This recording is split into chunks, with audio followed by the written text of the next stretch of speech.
And Chris Ockel here at Auder J. Walton Stadium at the University of Missouri with Mizzou senior Max Storms, the Kansas City native and Kansas City O'Hara graduate. And after the 2013, if I didn't mention, 2 days after the SEC championships here at Mizzou, and so upset I didn't catch after NCAA cross country, but man, what a fantastic race. I was so excited and proud for you. 57th? 56. 56. Not only the top finisher of all the 7 or 8, 9 men, Missouri men with Missouri ties or native. But, I went back through the archives. There was years and years worth of results, and it looked like it was the highest finish for Missouri in 30 years. Yes, I think 1972 or 3, Charlie McMullen was like 13th. Okay. But yeah, prior to that, that was the highest finish.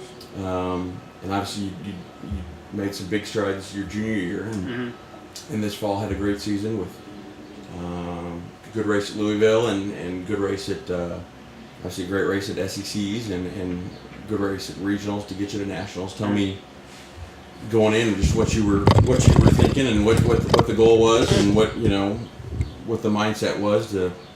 Well, I mean, going into the national meet, just coming off, just like going into the regional meet, obviously the goal is for us to qualify for nationals as a team, and then when I was able to make it individually, that's kind of a huge accomplishment in NCAA. It's hard to do. They only take top 4 finishers, so there's not that many individual spots.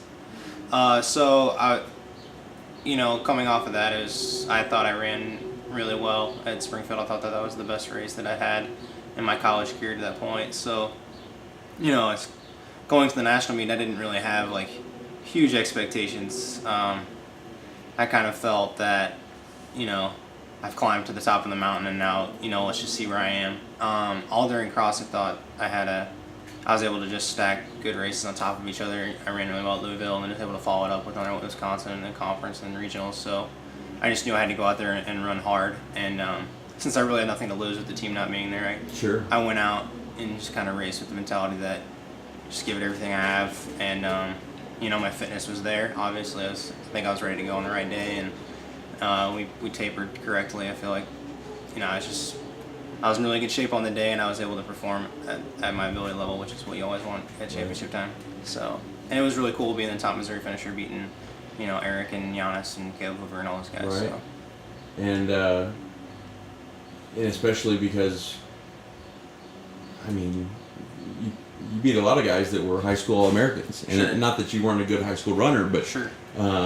You didn't have the accolades of a lot of the guys that you beat. So how satisfying does that feel? That's something I take a lot of pride in. I was a 9.22 high school 2 mile, which is really good, but not out of this world. I was never state champ on the track or anything like that. I was a small class kid, and I came to Missouri, and there's been a lot of turmoil in my time here, and just a lot of coaching changes and things like that. But I've been able to put that aside and just kind of have that long-term development to the point where now I'm able to compete with guys where I'd have no chance against those kind of guys in high school, whereas now in college, I'm on the same level as them. So, yeah, that was really cool. If you use the old rules where it's top 30 American-born citizens, I think I was 28th American at NCAA, so that's pretty cool. So that would be All-American if it was 5 years ago, but it's not. So, I was really happy with the performance. It was really a breakthrough for me. Just a lot of times in college, I felt like maybe the fitness was there, but I wasn't able to perform at the level of my fitness, just whether it be nerves or just not putting it together on the right day. Right. So, it was a really cool deal. Gave me a lot of confidence. Yeah, and that's part of why I was so upset that I didn't catch you after the race, because I know you just a neat shot of you and Hayden there from behind, looking up that scoreboard as they flashed through, and just what an awesome race.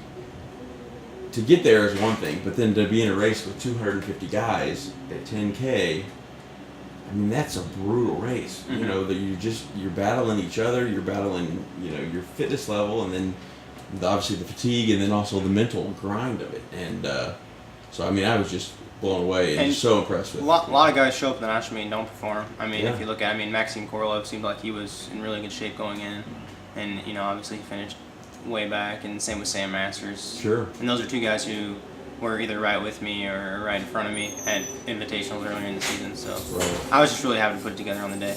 Yeah. And then tell me what it was like having your. I know Dad's been such a big supporter and big runner himself. Just being there and enjoying that moment with him. Yeah, I mean, he hasn't missed too many races in college, so he's racked up the miles on the car to see a race. Absolutely, and it's just having him there is just kind of a security blanket more than anything. Just knowing I'll be able to talk to him before and after, and know that no matter how I do, he's gonna be there at the finish line. And so I've always said that he'll be more excited when I run well than I am, just because it's just how he is, and he's just so wrapped up in it. And so just right after the race, my first thought was like, where's my dad? And I didn't even celebrate for myself until I found him, and it was probably 10 minutes after the finish. I'm just walking around like, I'd see my coach. I'm like, I don't, I just like to see my dad, more than anything. And so I saw him, gave him a big hug, and he's just been great, and number one, probably biggest reason I'm able to be successful. And throughout the race, I mean, I'm trying to think. Maybe 2K, it seems like you were maybe, 60s, 80s? I'm trying to think. And it seems like you progressively moved up, and even that last 2K, it seems like you picked off some guys. Yeah, got out really hard. And because initially my game plan was, well, I'm here as an individual, top 40s All-American, so might as well go for that. So the first mile went out maybe 4:35 or 4:36. That was probably in the top 40 to 50, I don't know. And then at around 2K, the pace was just too hot, and it really helped. Eric Fernandez was right in front of me at that point, and he started to reel it in too, and he's been All-American in cross before, so I was like, well, if Eric's starting to reel it in, maybe it might be a good idea to reel it in. And so I was able to kind of recover from about 2K to probably about 6K, and then I started to pick some more people off, and then I was able to really get moving. Yeah, the last 2 kilometers I probably caught maybe 15 or 20 guys. And I don't think I was really passed in that stretch either. So. And tell me what it was like having so many teammates there. Even a lot of the young freshmen that have redshirted and never even worn the Mizzou uniform there, because they, to have their support there and do that in front of them. Yeah, having the whole weekend I was kind of there. It was me and 6 coaches, and kind of felt isolated a little bit the whole weekend. And so when I finally got there on race day, it was just nice to have people around. Dan Quigley was able to hang out with me beforehand and just really calm my nerves. Yeah. And just having familiar faces around is always good. And having the young guys there, hopefully they took something from it and got some experience out of it, and just kind of realized that Max was 56, so it can't be that hard. Right. To be that high. So. Well, and you got to feel proud of the headline of a story that I'd hoped to write would be, Storm's national finish. Is the big, is just the cap of the first big resurgent season in Mizzou cross country. And obviously you guys have done some phenomenal things this year, and I think just going to be a bright future for the program. Absolutely. What's it feel like you and Dan kind of being these older mentors and being just this great example for these young guys? Have you felt any kind of a leadership position, or have you just been who you've been? Or? I feel like we're all on the same level, just with those guys. I don't try to preach to them, because that's not what they want. They're just my friends more than anything, my teammates. So I have to ask them how they feel about that. But for me, I just come in and kind of do the same thing that I've always done, which is just come in and work and have a good time with my teammates, and hopefully they realize that it's not, you don't have to be just an extraordinary person to have extraordinary results, and just kind of have to just show up and do your work and be consistent more than anything, and that's what me and Dan have done, and hopefully they kind of can grasp that, and some of them, when you're young, you try to do too much, so hopefully they can kind of realize that it's a balance, and hopefully they can do that and continue to raise the standard. Yeah.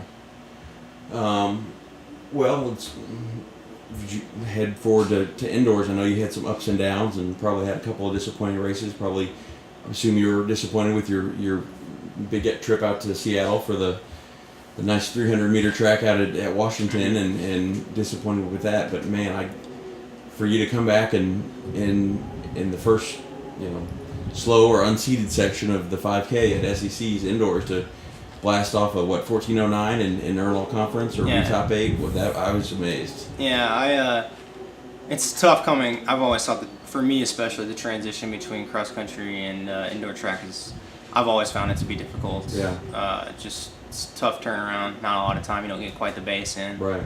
And so I was just kind of using the early months of the indoor season, the early part of the indoor season, just to get base back. So tempo Sure. runs, farlex, and I kind of expected to be able to carry over more of the cross country fitness than I was able to. Yeah. So we started out, and I ran a pretty good opener, a lot better than I ran 4:28 in my opener last year, but this year's 4:14, which is pretty good. Right.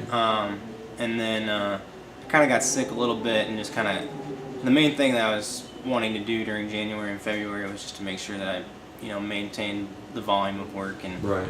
so I just kind of trained through the sickness, which kind of makes it longer. Yeah. It wasn't anything big, just like a sinus infection or something like that, but it can go 3-4 weeks. So Really frustrating though. yeah, it's really frustrating and especially when you're working out in the Hearn Center and you're coughing. Yeah.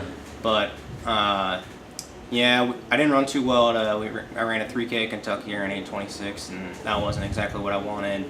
And then obviously just a disaster in Seattle. I think we just trying to cram too much training in too small period of time. Went out Yeah. there and jet lagged, and probably the worst race for my fitness level I've run in college. Just wasn't there. The Yeah. last mile I probably ran 5:10 or something, which is not what you want. Yeah. And so that was difficult. I was pretty down after that, questioning a lot of things, but yeah, I knew we had a couple weeks to the SEC meet. We get there, we find the heat sheets. I'm in the slow section, so that was kind of disappointing as well. But then when you look at the people who were in the slow section, Solomon Hiley, yeah. Henry Lelay, Matt Cleaver from Georgia, and so once I saw that those guys were in that heat, it wasn't. It's not the slow section anymore. Sure. We have a guy like Henry Lelay in there and Solomon Hiley. So I just went in there with the mindset, kind of the same mindset I had during cross, which is just to try to race to my fitness level, not try to do too much or too little or anything like that. Just try to leave it all out there. And so I was able to hook on the back of Matt Cleaver from Georgia. He's a really good runner. I was able to hook on his back and then outkick him and finish 6th overall. I think 14-14. So Okay. it was a good race as a PR at the time. So Yeah. definitely yeah. happy with it. And I don't know. It's just I wouldn't have done that. Maybe 2 years ago. I would have gone to the conference meet with that kind of fitness. I wouldn't have been able to put it together like that. Sure. So just being more mature, just knowing this championship time And then How having to that get it done. confidence that you built up over the success over the last couple of years, I Mhm. assume too had a big part. yeah, I just knew that I could be there. Right. And so went out and did it. Yeah. And then as you head to outdoor, obviously you had huge 10K last year out at Mount Sac, Mhm. State Mount Mount Sac, Sac. and got that school record and so again outdoors seems like you had some really solid races and just talk to me a little about what led up to the SECs. The past couple of years, I've had good races early in the year, and then kind of at the end of the year wasn't at my best fitness. So this Sure. year, I wanted to make sure that we kind of moved my peak back. So during March and April, I was really just focused on putting in volume and really hitting mileage high and doing all those kinds of things and making sure that I wasn't backing off too much, that I didn't have the early peak. Yeah. And so I didn't really hit any home runs before the SEC meet. I ran decent 10K out at Stanford, 29-25, Yeah. but we hadn't really done anything at pace yet. And then just kept trucking through to Mount Sac, and I ran 14:09. I was actually kind of disappointed with that result. I thought I could run faster, but like I said, I didn't really back off any mileage-wise. And then just leading up to SECs, I just continued to just have a methodical approach and try to replicate what I did during cross country more than anything. Yeah. And I felt like I tapered well and was able to run my best race of the season at the SEC championships in Right. 10K thus far. Hopefully, I have another Right. good one in 2 weeks. But So yeah, Friday third place in the 10K to earn Mhm. that bronze medal. And tell me about the race, because let's see, I guess at some point you'd taken the lead late a couple of few laps to go, or you were right no, behind I was the right. leaders on the I was shoulder. right with the leaders. Went out really slow. Well, not real slow the first couple laps, but it slowed Yeah. down in the middle.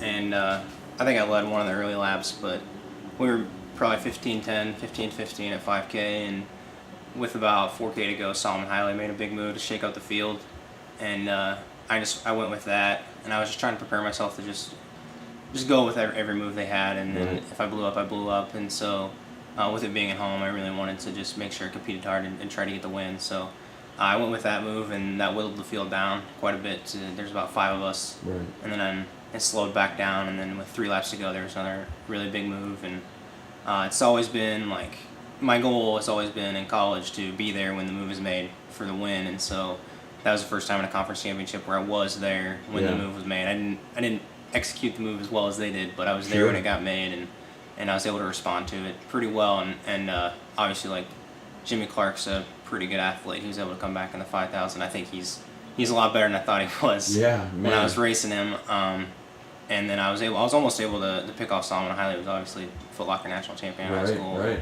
So I was really happy with the results. I wish I would have won it being at home, being my senior year, but I gave it my best effort. What was it like being senior at home and having some fans and team maybe just under the lights? Tell me about that feeling. It was really cool, especially the comfort level you have at home, being able to warm up on the warm-up loop I use every day in practice, Yeah.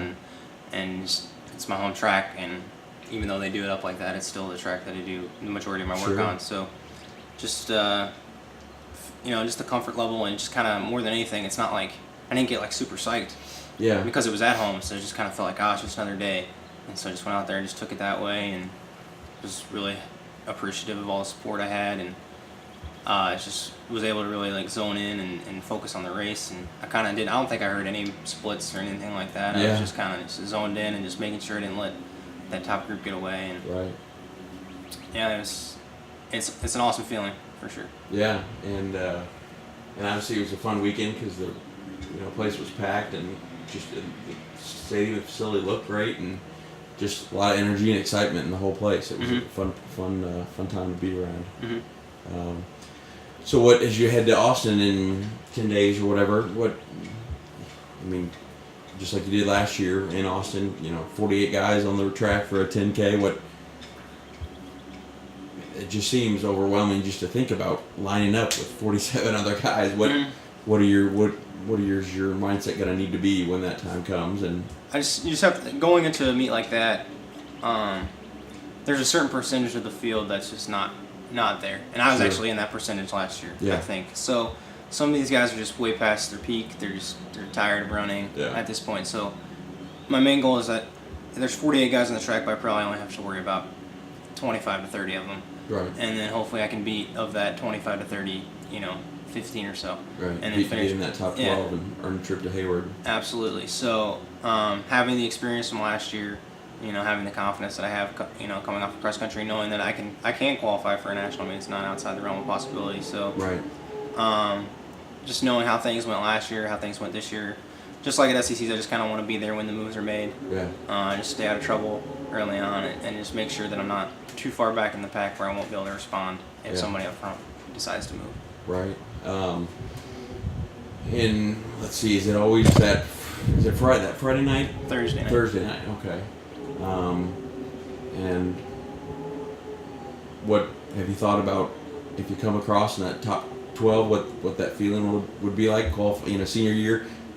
Cross nationals and then cap it off with NCAA's. I assume it would feel like it did during cross. Yeah. Just in cross it was a little different because I led the majority of that regionals race, so I was just so happy to have held on, and I felt like I really spent everything, and so I was just relieved that it was over, and just really happy that I was knowing that I was in the top 4 finishers, even if we Sure. didn't make it as a team. Yeah. But knowing that I'll be in the top 12 and being the track nationals is kind of a bigger deal than cross country for me. So Yeah. I don't know what it's gonna feel like. I would Yeah. imagine it'll feel pretty good, but I Right. don't know until it happens.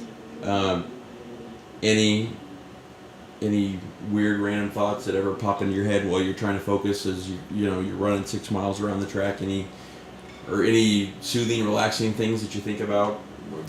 Or is it all just focus, just trying to tell yourself to relax and just Yeah. stay attentive to what's going on in the race? You want to make sure, like, I've been really good at time trial 10Ks in college. SECs is the first time I felt like I've really raced a 10K really well. Yeah. And when you're in a time trial 10K, it's helpful to just zone out. Sure. Just pretend you're not really there. Yeah. For at least the first 4 miles, because there's really not going to be any moves, and if you don't win, it's not a big deal. You're just out there to get time. Right.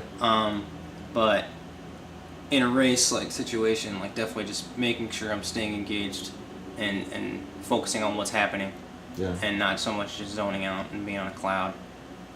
So, yeah, I would say that's been the difference this year, is just changing that mindset from being, oh, I'm just kind of floating along here, doesn't, just kind of smooth effort, whereas now it's like, let's kind of be engaged, focus on what's happening.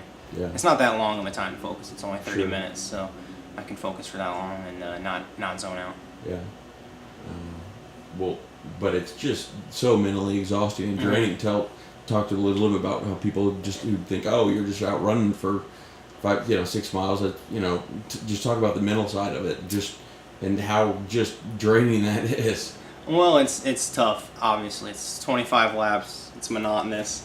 I usually don't look at the lap counter Yeah. for anything. I know what lap I'm on, but I don't look at the lap counter because you don't want to look up and see 14 laps to go or whatever. So Right.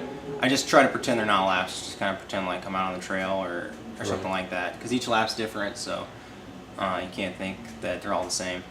But when people say like, "Oh, you're just out there running," like it's a hard pace. Yeah. Even when I say a slow pace, like 15:10 for 5K is still moving pretty Right. good. You're still hitting 72, 73 seconds a lap, which is by no means a cakewalk, but it's hard. But I think it's what I'm built to do really Yeah. well, and I think that it's really not that difficult for me to do it, just because Right. it's what I do. Yeah. Yeah. Well, it's sure been fun to watch you run, and I mean, if young runners want somebody to point at or look at, I don't know that there's much of a better example to put the time and effort in, and no matter what your talent or ability level is, or success or accomplishments early on, if you keep sticking with it and put the time and energy and the effort in, it's you can reach pretty awesome heights. So. Yeah. Yeah, I think it's something me and Hayden both take a lot of pride in. Right. And it's just being, neither of us were world beaters Sure. by any means early on, and we're both able to just, putting in the time and the mileage, and just knowing, just taking the next steps and not trying to do it all at once or Right. anything like that. Just being logical and just having a smooth progression. It's if I could preach to young runners, I would say just don't give up on it. Just smooth progression. Don't try to do too much. Just a little bit more. Yeah. Well, it's been fun to watch, man, and congratulations and good luck in Austin in 10 days or so. All right. So, Thanks, all Chris. right. Thanks for the time.